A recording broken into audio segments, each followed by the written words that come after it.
everybody, and welcome to the Northern Block Podcast, episode number 38. Today is Monday, February 17th, 2025. I am your host, LeBlanc James, here with my other host, Nord97. How are we doing today, Nord97? We are doing okay. It's a bit of a weirder setup. I'm usually at the other house, but I was here celebrating my birthday, and the power at my other house was out. And if I may have explained this before on the podcast, but I live in a forest on a one-way road in the middle of nowhere, and a tree fell on the road. So my parents were like, "Yeah, no, you kind of can't go home." So I'm like, "Okay, I'll stay here." Thankfully, I brought my computer and I can record the podcast. But I apologize if the quality's a little bit different. I am literally on a yoga ball right now talking to you guys. The light quality's not that good. My ring light broke, and I do not have a microphone for this one. But my audio apparently is always terrible, is what people say. But yeah, we're doing good. We're doing good. Yeah. Well, happy birthday from Thank everybody you. at Northern Block, and just you. me. Yeah, literally just you. How have you been? How was your day? Oh, it was good. I had to, relive everything from last night in the Four Nations. Yeah, it was a day of wow. It's a day of reflection about Hockey Canada, and we're probably gonna get into that right now. At least a lot of our group chat is Canadian, and I'm like one of two Americans in there. So at least it wasn't a full-on war in the chat. Thank God. Thank God. All right. Well, that being said, yes, I am going to take the lead now, but I wanted LeBlanc to be the host since my quality isn't that good, and I can explain why.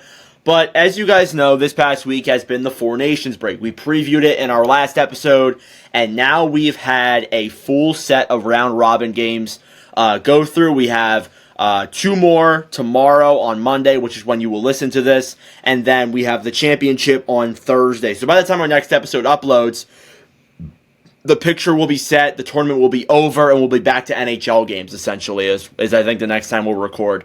But we have been through 4 games in this Four Nations tournament so far. We're going to get into Canada, United States. We're going to go through every team. But LeBlanc, how have you been feeling about the energy and this overall tournament? Because I can't lie to you, I love it on all parts. It is awesome. So going in, I know me and Dylan had a conversation, and Dylan was saying how, it's going to be like the All-Star game. Players are just not going to care. Players are just going to... And that has been the complete opposite. This has been, the amount of hitting we've seen, I don't think I've seen that many hits in an NHL game.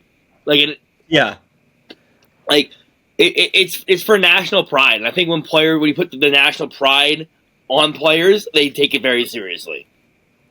Yeah, I mean, I really wasn't expecting that much coming out of this tournament either. I thought it was definitely going to be... I didn't think it was going to be like the All-Star game where players wouldn't care. Because, again, it's still representing your country. And I also do think, too, in the grand scheme of things, I think we even said this, it's a meaningless tournament. But, again, you're representing your country, and I think the players are going to care about that. And just over these 4 games, there have been a lot of physicality, a lot of fighting, specifically in one of those 4 games that was played. A lot of controversy, too. This has been overall a very fun tournament. Again, I know the NHL is likely never going to do this again, in at least this sense, but this should make you extremely excited for the upcoming Olympics with more countries involved. Definitely, and I think this has been a home run for the NHL, and I'm not going to lie, next year it's not going to happen because of the Olympics, but honestly, they should do it every other year. Yeah, it's just I don't think they will. I don't think they will either, but this has been I've watched all the games. This has been such a fun. And I usually if Canada's not playing, I won't watch the game. But I sat down on my couch and watched USA Finland. I sat at work. I had I put on my phone in the bag. I put on Sweden Finland in the middle of my shift. So yeah, the ratings are out of for the Americans. The ratings are just out of this world. I don't think I've seen they peaked at 5 mil. For last night's Canada-USA game. I'm going to read off some of the stats here because I do have them pulled up. First off, Canada-Sweden was a banger. Mm. Absolute banger. I think it averaged like 1.5 million for Americans, and like that's more than the last 2 Winter Classics, maybe in the last 3, honestly. And again, we have been critical of things that the NHL has done and them being improper marketing, like with the Frozen Frenzy, with the Winter Classic, sometimes with the playoffs. Like, we've been very critical of that on this podcast, and maybe other podcasts too, for me.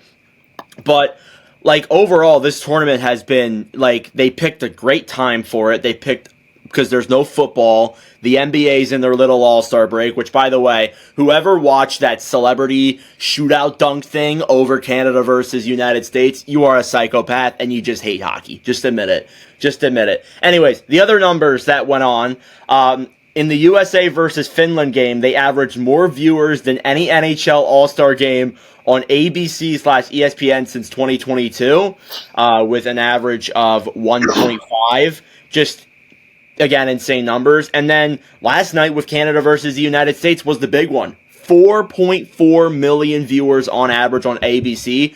The most watched non-Stanley Cup final game in almost 10 years. Yeah. Like holy crap. I want to say usually I would give the NHL shit for having the Four Nations during the NBA All-Star break, but I'm not going to lie. The NBA is struggling with views right now. Yep. And now you can sway those to come watch the Four Nations. It's genius. I'm not going to lie to you. I think it's absolutely genius. Just everything has worked out in this tournament all around. Like, and honestly too, there have been no bad games either. Like, I mean, USA Finland, I guess, like maybe at the end, like, you know, it kind of turned into a blowout, and like that wasn't that great. The first 2 periods were pretty good though. Yeah. I actually was worried that Finland was going to win it until the end of the second. Like, it's very good hockey that they're playing. They're not playing that lazy, you know, kind of thing that they were, you know, doing with the All-Star break and the All-Star game where the players just didn't give a shit. Mm-hmm. When you put on the jersey to represent your country, those guys are going to play hard, no matter how meaningless or meaningful this tournament really is. Yeah, I do want to say, for the Americans, like, this tournament means a lot to them because they're playing for the Gaudreau brothers. Yeah, that's been the other thing too. We saw after they beat Finland that the player of the game, got a Finland, or the player of the game put a Gaudreau jersey and installed Brady Tkachuk. So it's just been an awesome tournament from the Americans, and what they're playing for is truly inspirational, and it's just, you know, it's great as an American seeing them honor the Gaudreaus. LeBlanc, I know you're definitely not an American fan, but I'm sure you can respect that from that perspective. Yeah, no, I definitely respect it from the American standpoint.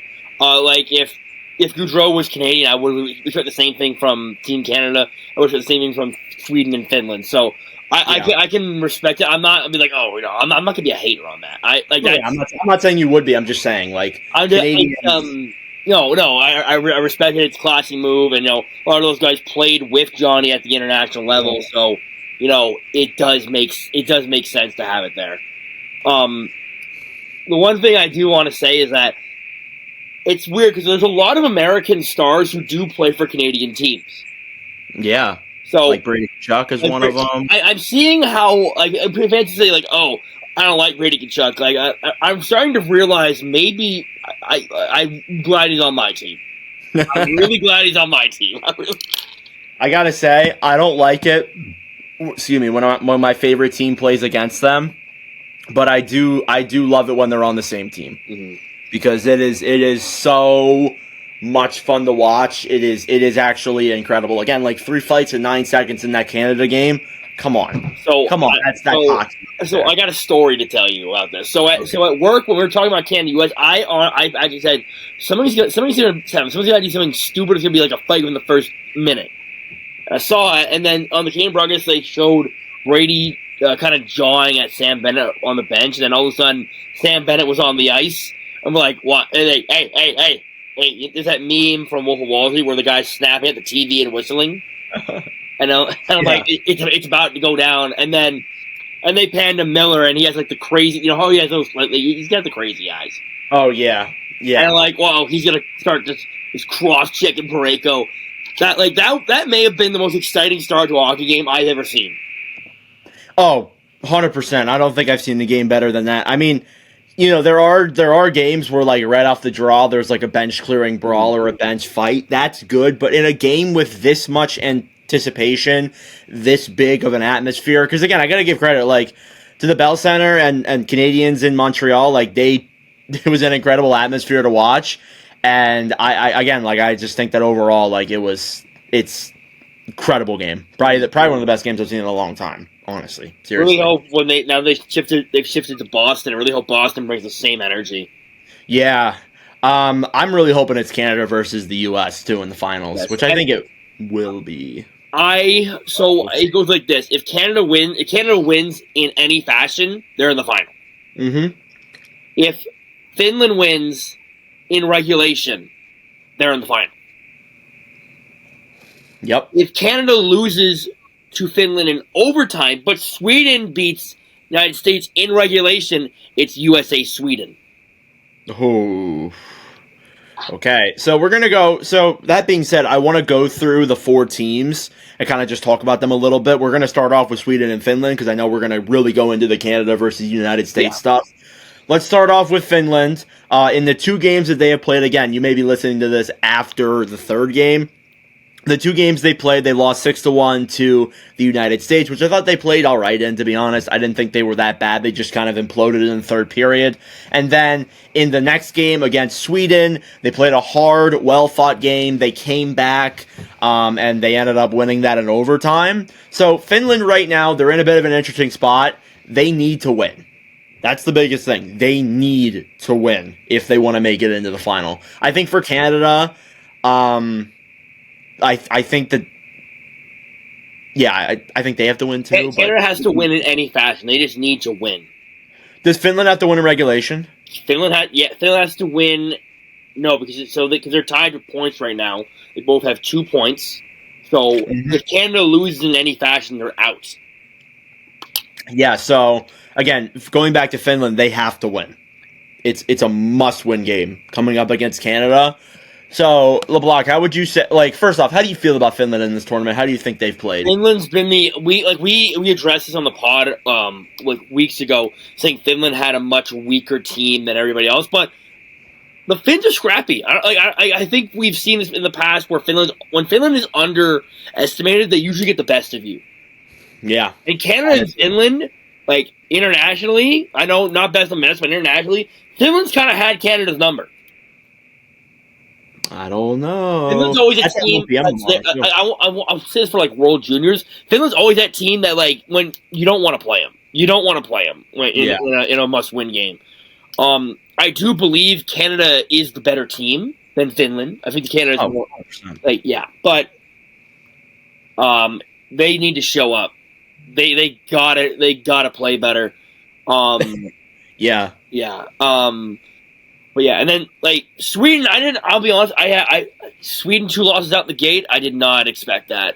I'm not gonna lie. No, I did not. I just want to go back to Finland real quick. Like the cards are not in their favor, but again, they are a team that is the underdog.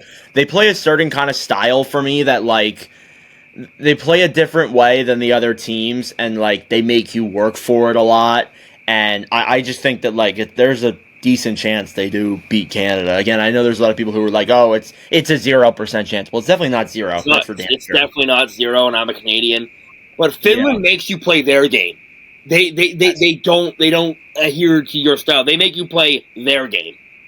Yeah, so I'm really looking forward to that game tomorrow. Let's shift over though to Sweden. Sweden with no wins in this tournament so far. 2 overtime losses against Canada and Finland. Thankfully, those losses have kept them in this tournament because they are now tied with Canada and Finland for points. So that being said, it is a bit of a climb for them too because they need to win in regulation, right? That's one of the scenarios. They have to win in regulation. So Finland needs to just win. I think, no, they need to win in regular. They need to win, win in regulation secures it. Win in overtime, but Sweden wins in regulation, then Finland and Canada are out. Okay, yeah. So, I mean, there's a couple scenarios there for Sweden. I I don't really think they've played bad in this tournament though either. Like I got to be honest, like I feel like again these are 2 overtime games where they could go the other way. Honestly, like overtime for me it's always a coin toss. So, I mean, again, I don't know, like again, like I think the US is going to try and rest a couple of their players. Matthew Tkachuk is resting, I know that. Yeah, Tkachuk is resting for sure. That's 100% confirmed. So Sweden does have a decent chance. And honestly, if you're the United States, maybe you let Sweden win just so you don't have to play Canada. But yeah, anyways, LeBlanc, how do you feel about Sweden so far this tournament? I'll be honest, I've not like Sweden's played well, but I find like the system, the structural system they have in place has kind of left them to be. It's not exposed, but I say kind of like easily taking advantage of. Like I'll say this for all the teams that I've seen play that are not Canada. Like I said, Finland makes you play their game. Sweden gives you space and anticipates your next move. The United States doesn't give you any space at all. They just hit you every time. They don't give you any space. It's like a chokehold. And then Canada, I'd say, tries to dance around you and it beats you with speed. Right. Yeah. So I really don't know for Sweden. I think that the odds are honestly counting them out. Like I gotta be blunt with you. It's likely gonna be a USA versus Canada final. Like I'm being dead honest with you. It likely is, but you expect the unexpected. Like yeah. Here's the thing. I'm still not sold. I know we're going back to Canada. I'm still not sold on Binnington. I'm still not sold on that defense. Like Makar out last night was a big factor, which we're going to get into later. But like for Sweden, like you need to go all out. Yeah. Like 100%. Overtime, like you had a good overtime against Canada. It just didn't work out. Allmark gives up a really bad. I'd say like you need to have that. You need to have that goal against Granlund. Like I know he was put into the game into the game early. Gustin got pulled, but still, you got to have that. I know Allmark's not 100% too, so. No. But it is what it is. But like Sweden, like they have a good team on paper. They have a really good team on paper. They're a team that I think could win this. Yeah. I don't know. Like I still think like. Again, we've been saying a lot like, oh, it's going to be U.S., Canada, Sweden's. Like, it's anyone's tournament, to be honest with you. At this point, it's anybody's tournament. It may seem like the United States are running away with it, which I guess they kind of are, standings-wise. But when it comes down to that final game, it's anybody's game, honestly. Yeah. So, let's transition from Sweden and Finland over to the 2 bigger ones. Let's start off with Canada. I'm going to say one thing about the Sweden-Finland game. Sweden and Finland, when they've matched up the last 3 times international play, like World Juniors, World Championships, and this, Finland's been the underdog every time. Finland has won every time. Yeah. They're shedding that little brother label. They really are, honestly. Patty Laine said in a post-game thing with ESPN saying that we're the big brother now. Mm-hmm. So it seems like the tensions have really gotten there. Yeah, and they were doing media with both teams, and one of them was like, say something nice about this, or like, which player would you want on your team? And I think majority said, no one, we're fine. Yeah, for sure. But let's move on to Canada now, as I try to. And I think for Canada, they are in a good spot. But there is some questions that you do ask yourself about this overall team. First off, they start off with a 3-2 win against Sweden. Again, that was a great game. Sidney Crosby, 3 assists. Then you have the loss to the United States in a game where I feel like Jordan Binnington sold on the 1 goal, and I thought that as well as that too. Again, as LeBlanc said, not really sold on that defense without Makar in it. Yeah, I don't mean to point fingers at certain players. I don't like pointing fingers, but Josh Morrissey, what are we doing? He had a really bad game for Canada. Even on the power play, they had Sanheim running one of the power plays.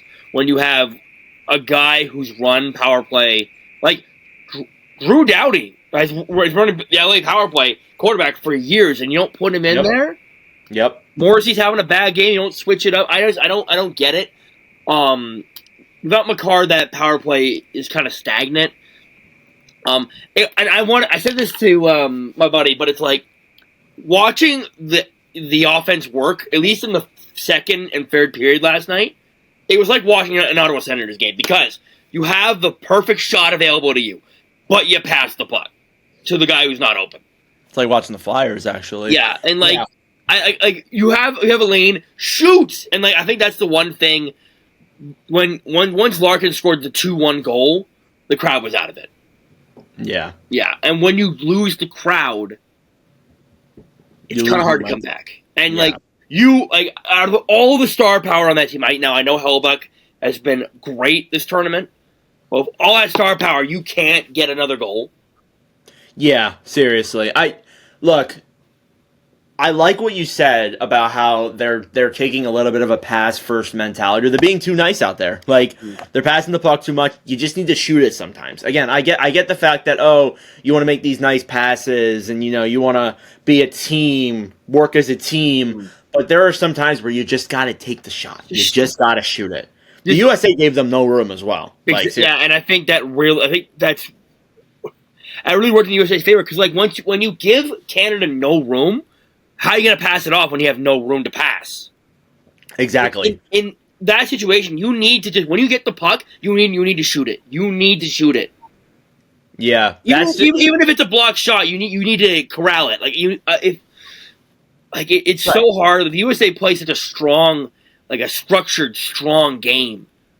And if Canada wins against Finland, they need to game plan around that. Yeah, I feel like a lot of that, too, is, overall adjustment in the game. If you come out with a game plan and it doesn't work, I feel like Canada, they came out soaring, they came out playing really good, and then the USA just locked them down.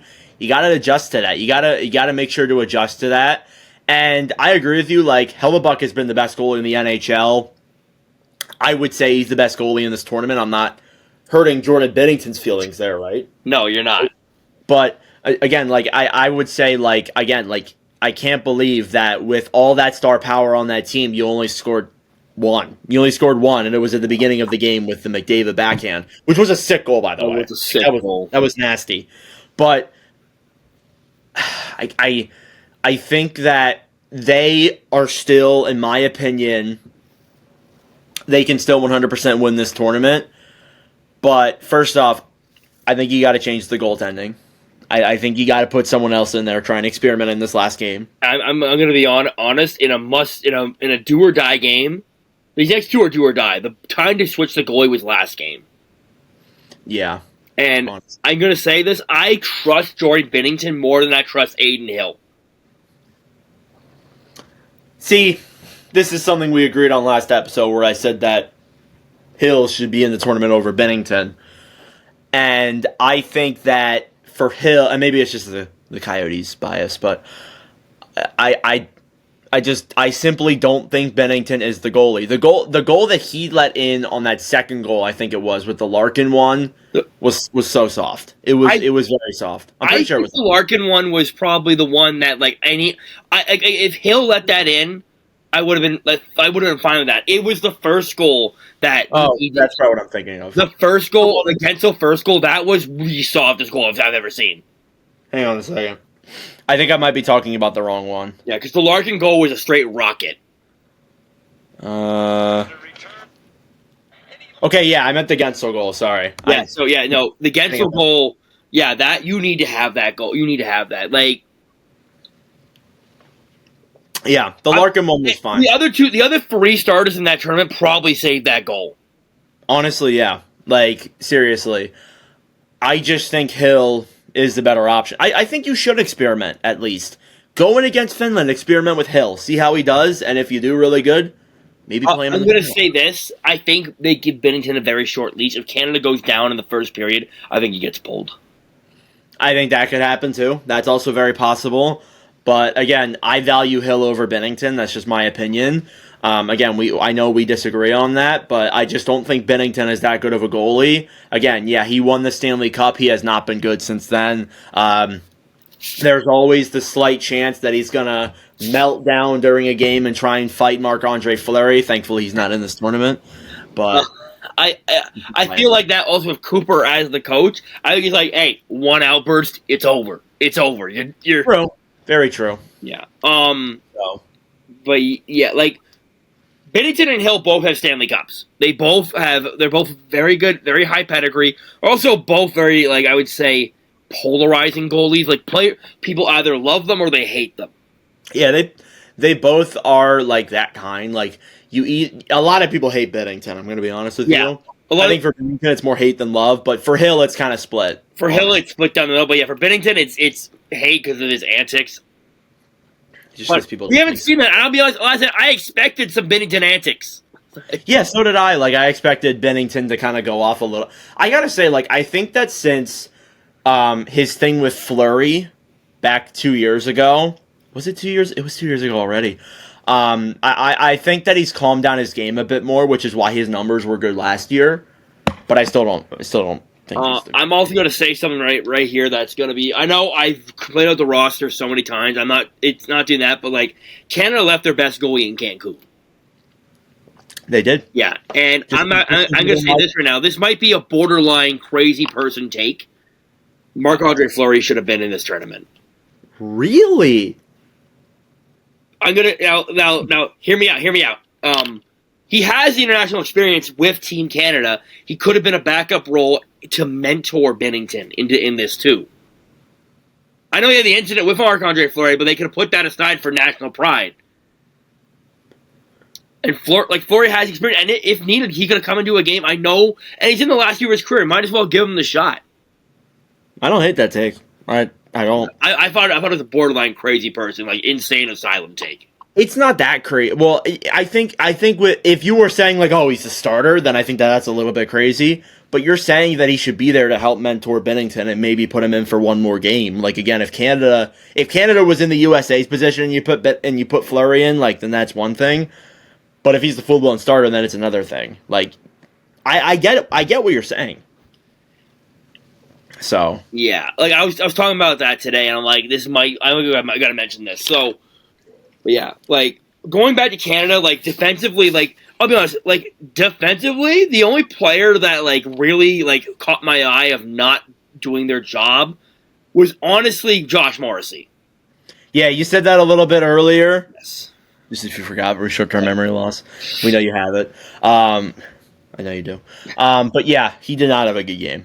How did Thomas Harley look? Because like I watched the game, but I was also the Royals. So Harley wasn't bad. Like Harley made some mistakes, yeah, but he wasn't as noticeable. I'd say the player I thought was the most responsible out there last night, and was supposed to be the most responsible last night, was Josh Morrissey. Player I thought was going to be the least responsible last night, and actually had a pretty good game, was Colton Parayko. Yeah, I think a lot of people came into this tournament hating on Colton Parayko. I think Armstrong looks a little bit smart with that. I think his stock actually goes up here. Yeah, with this tournament. Let's say Canada had no facilitator for the power play, and we talked about Drew Doughty earlier. But there were so many there's so many Canadian puck movers they could have brought over. Well, I think that facilitator problem was with Makar not playing. Makar not being there. But if you get another I'm gonna be says down there biased Sens fan, but like you get a guy like Thomas Chabot who can move the puck effectively. Yeah. Not as good as Makar, but he can move the puck on the power play. Wait, let me say this for the clip. So, James, you're saying that Thomas Chabot should have been on Team Canada over Cale Makar? Oh. I'm going to post that on TikTok now. Let's get 10K likes. No, I get what you're saying. Like, I think you need a more puck-moving guy on that blue line besides a guy like Makar. Because, again, Makar's suddenly out of the lineup because of illness, and your power play can't function. Yeah, and another player that I'm not going to say he had a bad game, but like he was put on power play, and I just don't think he's a power play defender. And that's Travis Sanheim. Yeah. Like he's great defensively. I love his defensive game, but like as a puck mover, as a facilitator on a power play, I don't like it.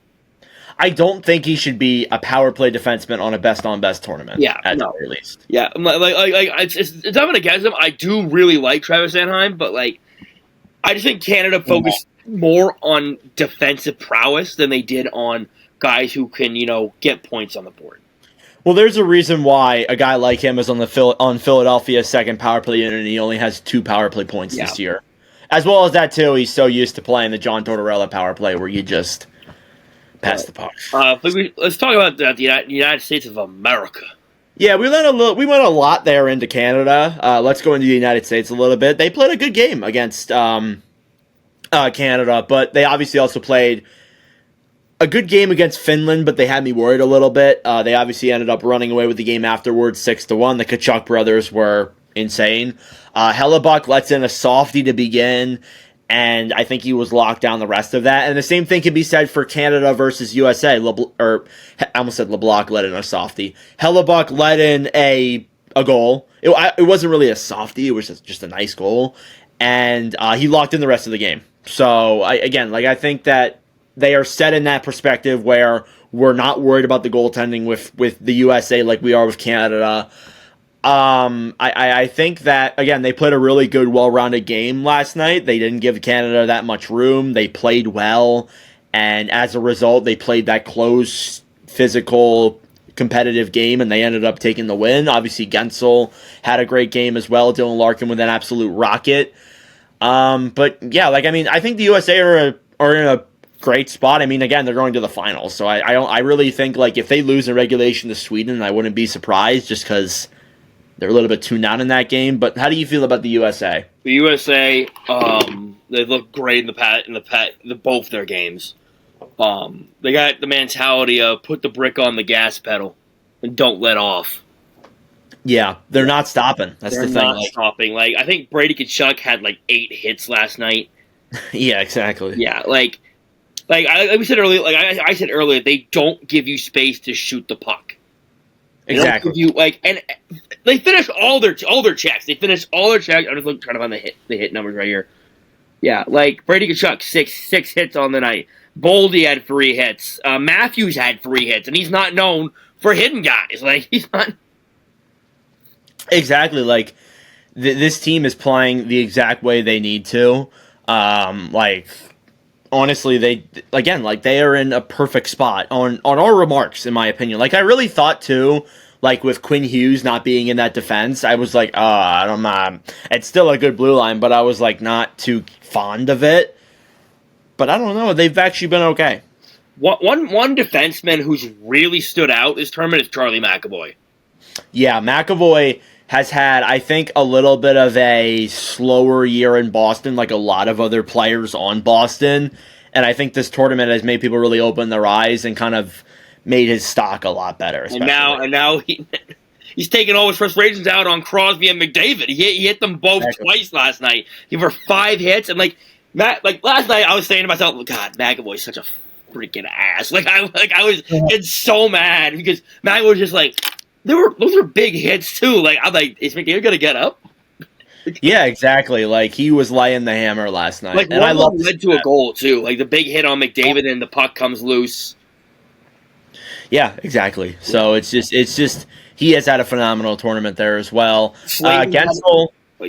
Slavin's also been. I really past 2 games. I think Slavin's been really noticeable as well for the United States.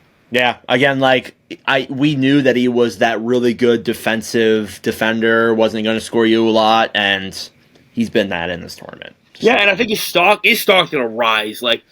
People don't appreciate him, I feel. That contract, I agree. I think people appreciate him more than they used to. That contract, though, that he signed in the offseason might become one of the best contracts in the league. A $6.39 million contract. Come on, that's insane value. Yeah, and I'm just gonna say I said nice things. Now I'm gonna say mean things. So here we go. Players, I got 2 players here that I don't think have really been that great for the United States, even though they have 2 wins. One of them's on the blue line. I have not seen Adam Fox. Adam Fox, every time I see him, he's either losing the puck or he's getting hit off the puck. Yeah, he's been low-key invisible. I gotta agree with you, especially against Finland. I didn't see him out there that much. Yeah, another player who I feel like he's been a complete ghost this tournament is Jack Hughes. And that's a little bit weird. I thought Hughes was gonna light it up. He's been a little bit slow. I mean, I'm not like, it's not something that like we're gonna like point at and like go crazy about, because again, they've won both their games, they're playing really good. But again, like I do agree, like I think I need to see more out of him in this tournament, and maybe we'll see that in the finals or tomorrow. I would say Kyle Connor, but Kyle Connor's been placed on the fourth line, so I'm not gonna. Yeah, a little weird. A little weird. I mean, it is a stacked lineup, so I can't. But I want to see if, and I'm going to say this, I want to see them go first line in the finals. Matthew, Larkin, Brady. That would be very interesting. I like the lineup of Eichel, and Matthew and Brady against Finland. Yeah, I feel like Larkin, like if you're going to go for that big, finish your check kind of style, then I prefer Larkin there than Eichel. I know Eichel's a big boy too, but like I feel like Larkin is more known for his physicality than Eichel is. That's like a grit line, honestly. It's like a line that's like, it's chippy, but they can also produce a lot of offense at the same time. They are both of that. So I would love to see that as well, honestly. But yeah, I mean, I like the United States. What do you think they need to bring in to win the final? So, I don't know if I said this earlier, but I'm going to say this. But United States now, I feel like the pressure's on for them because they need to win this tournament now. I'm going to tell you why. Okay. When you beat Canada in a round robin, that's fine. If you lose to Canada in the championship, you'll never live it down. Oh, that round robin game doesn't mean crap then. Yeah, because and I'm going to say this because history always repeats itself. The USA beat Canada in the round robin at the 2010 Olympics, and they lost in the gold medal game. Oh, and who scored that? Who scored that final goal? The golden goal of Sidney Crosby, which might be the most iconic. And I say this as an American, might be the most iconic goal. First off, it's definitely the most iconic in Canadian hockey history. Yeah. It might be the most iconic in hockey history. Like Olympic hockey. And Olympic history as well. Like the Chris Cupfer golden goal call, like everybody knows that call. Yeah, 100%. That's going to be played on highlight reels all around when Sidney Crosby retires. Yeah. And like I would say that's the only pressure they really do have. Like they need to keep to their game. They need to keep playing the way they're playing. They might if they meet Canada in the final, maybe adjust it a little bit so that it's not like they're not expecting what you brought to the table the first time. Mm-hmm. Keep them on edge. But they're playing great. Just keep doing what you're doing. My biggest thing with the United States, they need to bring in, like, they cannot let Canada get them off their game. If you come out there and a guy like Sam Bennett's being a little bitch to you and is like, trying to fight you and like, he's making dirty hits and cross-checking, because we know that Sam Bennett can do that. Yeah. You can't let yourself get off your game. I also think, too, Hellebuck needs to play his game as well. Again, like, I won't be surprised whatsoever if he allows the first goal and then we don't see him let in another after that. Yeah. So I do want to say this. If you get the Kachucks off their game, I would say if you get, I've seen this as a center, I've seen this multiple times. You get Brady rattled, you get Matthew rattled.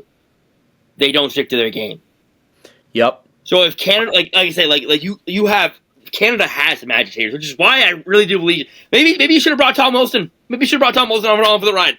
But like really you have Bennett, you have Marchand. Those are two of the more known agitators. I knew there was another one. I just couldn't. There's someone else that I'm probably missing that is an agitator in there. But I mean, McKinnon could be an agitator at times too. Yeah. So again, like that's my biggest thing with the United States. Now for Canada, LeBlanc, what do you think they need to do to get into the final and win the final? They need to get the boost of Makar back. That's what they need. Like if you get Makar back, that power play becomes more deadly. I feel like if they do make the final, Makar will play that game. Oh, I think regardless of illness, he will. I think he might even play tomorrow against Finland. Regardless. And I just feel like defensively, tighten it up. Okay, yeah, I would say so too for Canada. I think that You need to play a better defensive game. I think that Morrissey, even though he said he had a really bad game, I think he's going to come out in the next game and play very solid. The players who do play for the Canadian franchise, when they take criticism, they don't, and they take it. The ones who take it well, they come out the next game and prove you wrong. Yeah. So. Yeah, unless if you're Easton Cowan. Yeah, I'm just gonna say like random like hockey coach. You bear down, cycle the puck, lock in, dig in right now. Yeah, yeah, I agree. I do want to say one more thing with Canada too. I know you're not as worried about it as I may be, but the goaltending as well. Bennington's got to step it up. I think that's got to be. So pretty clear. Here's what I'm gonna say. Like Binnington let in a softie, but Binnington, like on the plays that like those should have been goals, was actually pretty good. I'm not gonna lie. Yeah, I mean, I feel like there's a lot more hate there than there should be. Yeah, the stats don't back me up though. Like the expected goals do not back me up at all on that. But like I said, short leash. Yeah, let the bag go. Get Aiden Hill in there. I don't want to be in a world where Sam Montembeault's in the net. I don't want to be in that world. I wasn't even going to bring that up. I wasn't even going to speak that into existence. Yeah. And the one thing I will just say, like we brought on Sam Montembeault for the Montreal fans. He was never on the ice. Exactly. Yeah, for me that I agree. I think that goaltending is the biggest thing. Now, I guess we'll touch base on it a little bit here again. For Sweden, what do you think they need to do to win? Besides win. Okay, all right. They need to play the game of their life. They need either Gustafsson or Ullmark to just lock in. Yeah. Well, first off, you need to hope that the USA is playing half-ass and winning regulation. I think that's the biggest thing. I don't think they're going to play like that. You need to lock in. You need a lot of luck, too. You do. You need the luck to go in your favor as well. So that's the biggest thing there with Sweden. What about Finland? I think Finland's kind of the same thing, honestly. Yeah.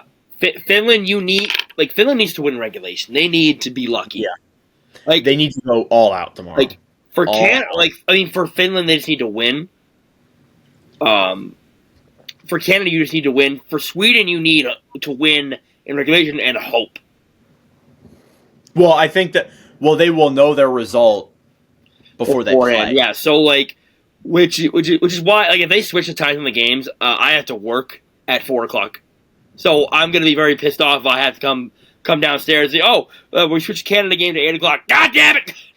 Well, I don't think they would change the time. No, they wouldn't. It's too. But isn't it in Boston now? It's in Boston, yeah. So yeah, it's so weird how they did that. I know. It's like I don't know why you don't keep it in Montreal. I guess maybe home advantage for the States, but it doesn't make sense. Either keep it in Montreal or split the games better. I didn't really understand it because when I found out that USA versus Finland was in the Bell Center, I'm like, why is it in Montreal? Yeah, and I found it it was weird that because I was looking at tickets a couple months ago and looking at I want to go see Canada Finland.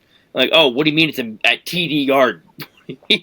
I feel like I get the fact that first off, the final probably should have been in Boston. I agree with that. I guess, but why isn't at least the USA games not involving Canada in the States and put I feel like you could have put all the USA games in the States and avoided the anthem getting booed in a meaningless game with not Canada involved. Yeah, but this is before all that happened. Yeah, I get that. Again, I'm just saying that. I know. I get what you're saying, but yeah, I want to say I've been to Boston. I love Boston. Boston's a great city, but no one brings a party, especially when you involve hockey, like Montreal.